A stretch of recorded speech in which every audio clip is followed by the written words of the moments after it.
కేవలం ₹1,00,000 ఇన్వెస్ట్మెంట్తో మీరు మేధా ఇన్స్టిట్యూట్ బ్రాంచ్ను మీ ప్రాంతంలో ప్రారంభించండి. Welcome to IG media. So జనరల్గా సెల్ ఫోన్ వాడితే మెదడు మీద చాలా రకాల ప్రభావం చూపిస్తుంది, మెదడు దెబ్బతినే ప్రమాదం ఉందని చెప్తూ ఉంటారు కదా. సో అయితే దీని గురించి కొత్త స్టడీ వచ్చింది, దీని గురించిన పూర్తి వివరాలు తెలుసుకుందాం. మనతో పాటు ఉన్నారు ప్రముఖ న్యూరో సర్జన్ డాక్టర్ రంగనాథం గారు from Aster prime hospital, Ameerpet. Doctor గారు నమస్తే అండి. డాక్టర్ గారు, మెదడు గురించి మాట్లాడాలంటే మీతోనే మాట్లాడాలి. దాని గురించిన వివరాలు మీకు తెలిసినంత ఎవరికి తెలియదు. సో స్టడీస్ కూడా మీరు చెప్తూ ఉంటారు ఎప్పుడు కొత్తగా ఏమొచ్చాయని. సో మొబైల్ వాడకం గురించి ఇంతకుముందు చెప్పారు, అది వాడితే ఎలాంటి ప్రమాదాలు జరుగుతాయి, ఎట్లా మెదడు మీద ప్రభావం చూపిస్తుందని. అంటే కొత్తగా ఏదో స్టడీ వచ్చింది, ఇది మెదడు మీద ఎలా ప్రభావం చూపిస్తుంది అనేది అన్నారు. అది ఏంటిది డాక్టర్ గారు? అది ఈ మధ్యన కొన్ని రోజుల క్రితమే ఈ స్టడీ, ప్రపంచ ఆరోగ్య సంస్థ WHO స్టడీ. ఈ ప్రపంచ ఆరోగ్య సంస్థ ఇంకా కొన్ని సంవత్సరాల క్రితం సెల్ ఫోన్ వచ్చిన కొత్త రోజుల్లో ఏం చెప్పారంటే, తలకు దగ్గర పెట్టుకొని చెవు దగ్గర పెట్టుకొని బాగా వింటూ ఉంటే, ఎక్కువసేపు మాట్లాడుతూ ఉంటే, లాంగ్ డిస్టెన్స్ కాల్స్ చేస్తూ ఉంటే మెదడు మీద దాని ప్రభావం ఉంటుంది. ఎలాంటి ప్రమాదము? మెదడు లోపల ఒక 8వ నంబర్ నరం ఉంటుంది, చెవు నుంచి ఏదైతే వినికిడి కోసం ఉపయోగపడే నరం, ఆ 8వ నంబర్ నరం మీద ట్యూమర్ లాంటిది రావచ్చు, దాని ప్రభావం ఉంది అని. వెస్టిబులర్ న్యూరోమా అని దాని పేరు. అలాంటి ట్యూమర్ వస్తే ప్రమాదము, దానికి ఆపరేషన్ పడుతుంది అని చెప్పారు. సో ప్రజల్లో నిజానికి భయం ఉంది. అదే WHO సంస్థ ఇన్ని సంవత్సరాల తర్వాత చాలా పెద్ద స్టడీ, ఎందుకంటే ప్రజల్లో నిజానికి 4 సంవత్సరాలు ఎంతోమంది అడగని రోజులు ఉన్నాయి. ఇప్పుడు ఎందుకంటే ప్రపంచం అంతా చూస్తూ ఉంటే 15 బిలియన్లు మొబైల్ ఫోన్లు వాడుతున్నారు, నమ్ముతారా? భారతదేశంలోనే 1.5 బిలియన్లు ఉన్నాయట. అంటే భారతదేశంలో 85% జనాభాకి కవర్ అయిపోయారు మొబైల్తో. అంటే 15%కే మొబైల్ లేదు. స్మార్ట్ ఫోనా మామూలు ఫోనా పక్కన పెట్టండి, అంటే ఇంత వాడకం గొప్ప ఉపయోగకరమైనటువంటి సాధనం. అమెరికాలో పిల్లలు ఉంటారు, మనవలు ఉంటారు, ఏం చదువు రానక్కర్లే, ఒక్క ఫోన్ చేస్తే ఎంతసేపు పడుతుందండి? ఒక సెకండ్లోనే అక్కడ కనెక్ట్ అయిపోతుంది. పాత రోజులు మన అందరికీ గుర్తున్నాయి కదా. ఒక టెలిఫోన్ మాట్లాడాలంటే టెలిఫోన్ ఎక్స్చేంజ్కి వెళ్ళి అమెరికా వెళ్ళాలంటే, లేకపోతే ఇంకో ఊరు ఢిల్లీ చేయాలన్నా కానీ టెలిఫోన్ ఎక్స్చేంజ్ కోసం ట్రంక్ కాల్ బుక్ చేసుకొని, లేదంటే ISD బుక్ చేసుకొని అది వచ్చినంత వరకు వెయిట్ చేయాల్సిన రోజులు. ఇంత గొప్ప సమాచార విధానం వ్యవస్థ పెరిగింది.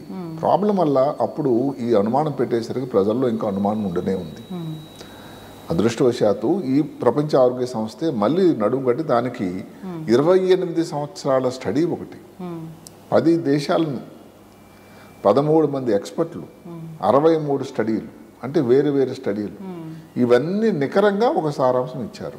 అబ్బాయిలు అమ్మాయిలకు కూడా ఏమాత్రం మీరు కానీ మొబైల్ ఫోన్ వాడినా కూడా ఏదైతే ముందు మేము చెప్పామో క్యాన్సర్ వచ్చేటువంటి ట్యూమర్, బ్రెయిన్ ట్యూమర్ వచ్చే ప్రమాదం ఉంది అన్న దానికి ఏమాత్రం ఆస్కారం లేదు. మీరు ఎంతసేపు మాట్లాడుకున్నా ప్రమాదం లేదు.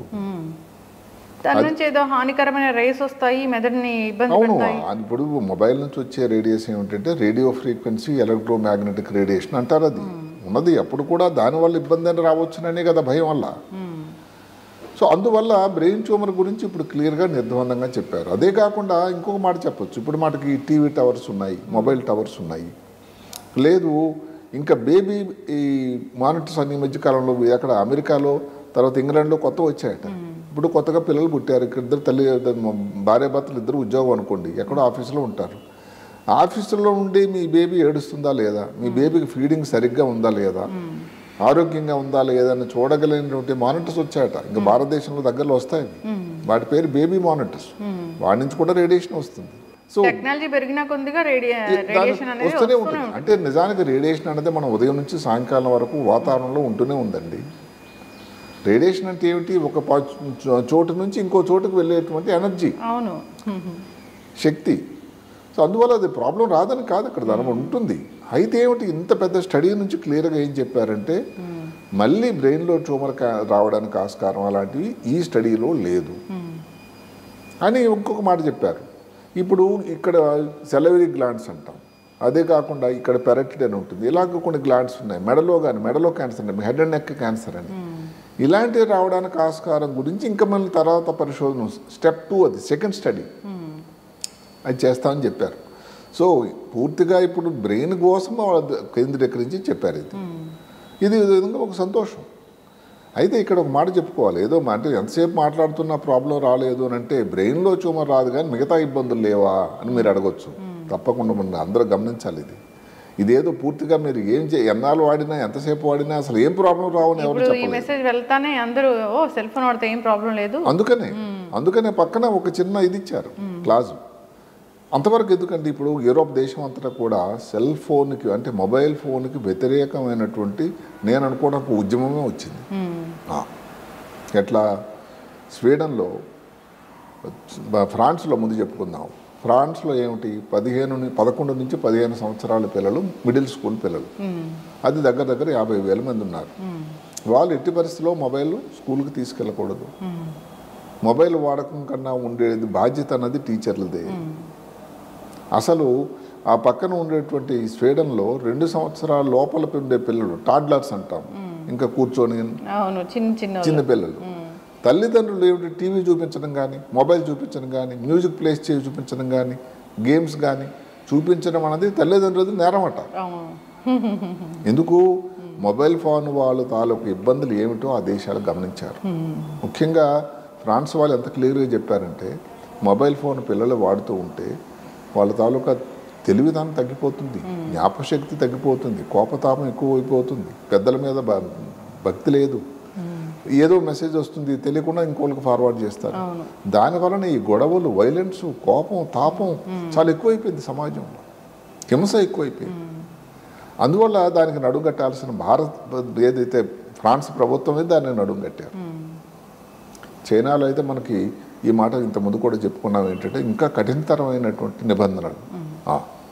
అంటే 4 సంవత్సరాల లోపల పిల్లలైతే 1 గంటే వాడాలి, 5 సంవత్సరాల నుంచి 8 సంవత్సరాలు అయితే రోజుకు 2, అది కూడా స్కూల్ కోసం ఏదైనా ఎడ్యుకేషన్ అవసరం, తల్లిదండ్రుల పర్యవేక్షణలో 12 సంవత్సరాల వాళ్ళు 3 గంటలు వాడచ్చు అని క్లియర్గా చెప్పారు.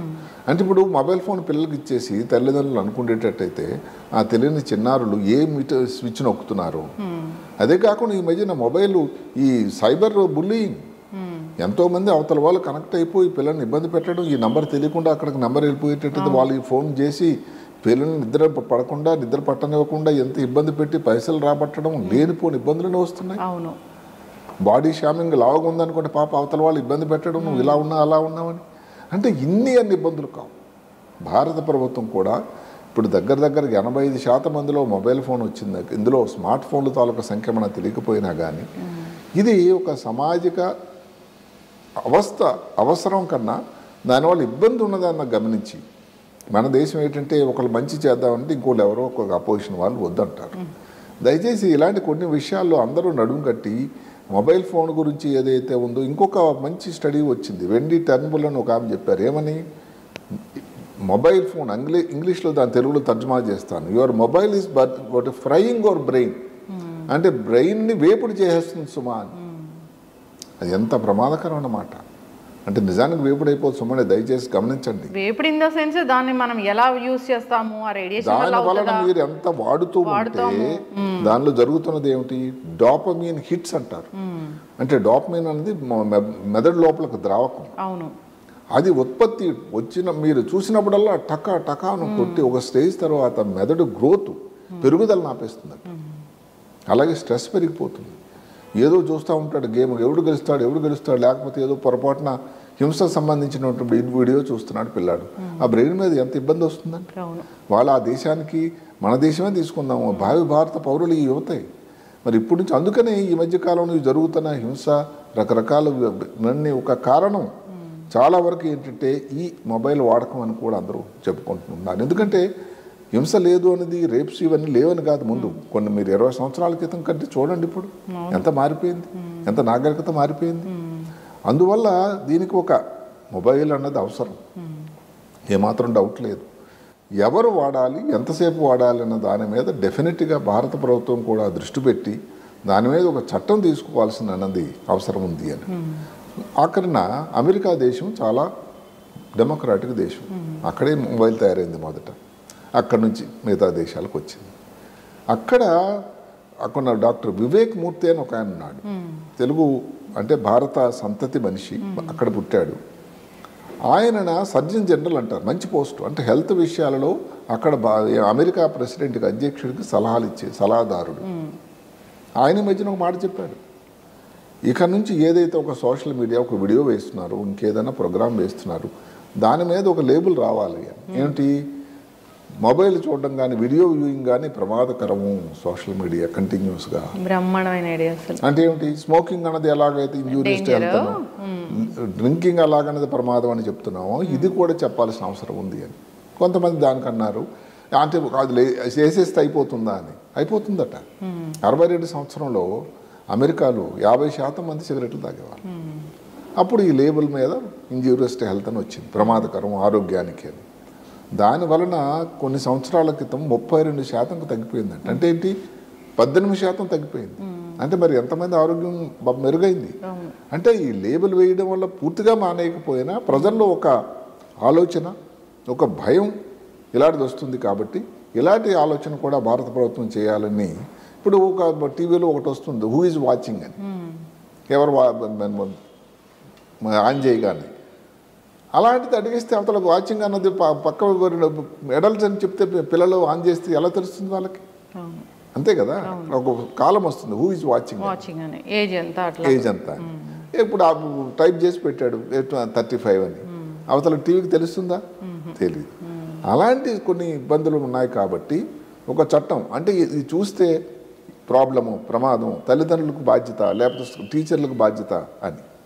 ఒక ఏజ్ తర్వాత సరే 35, 25 అయిన తర్వాత వాళ్ళ బాధ్యత వాళ్ళకి తెలుస్తుంది. జీవితంలో ఉద్యోగంలోనో స్థితిగతులు అనేవి సెటిల్ అవుతాయి.